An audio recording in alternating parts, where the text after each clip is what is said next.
The Tales of a Gentle World. Chapter 1. The Whispering Willow. Leela was a curious little girl with big hazel eyes and a heart full of wonder.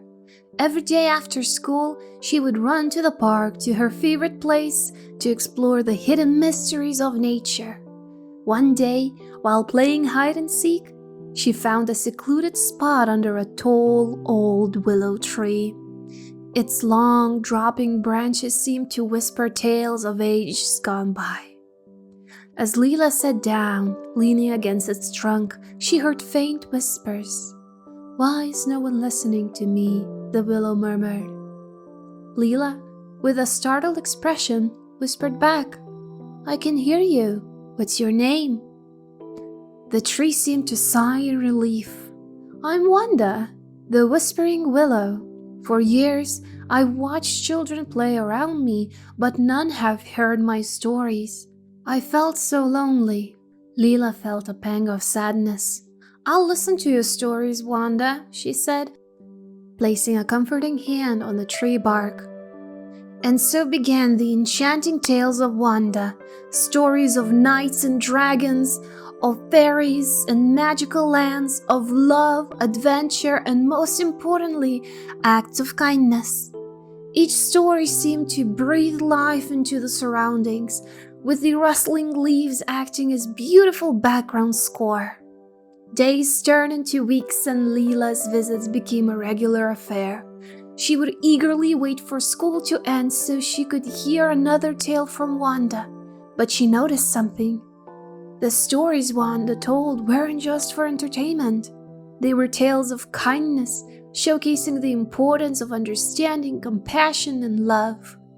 One day, Wanda shared a story of a young prince who gave up his royal life to serve his people. The prince knew that the power was not in ruling, but in serving with kindness, Wanda whispered. Leela felt a warm feeling inside her. She understood the depth of the story and realized how each of Wanda's tales was a lesson of kindness. But she also felt a sense of sadness for Wanda, who had no one else to share her tales with.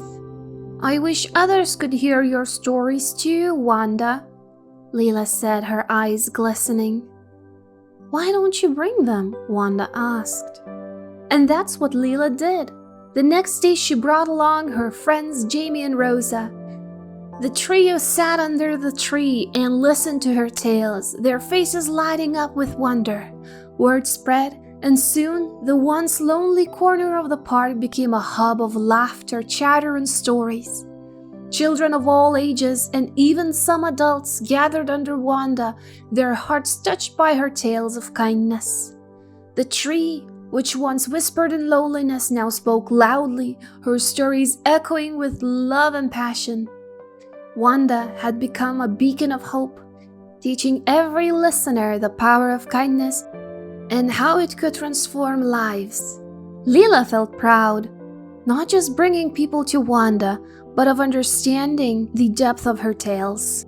As weeks turned into months, the bond between Leela and Wanda grew stronger. The girl with the big hazel eyes had not only given Wanda an audience, but had also imbibed every lesson of kindness the tree shared. One sunny afternoon, after an enthralling tale, Leela stood up and addressed the gathering.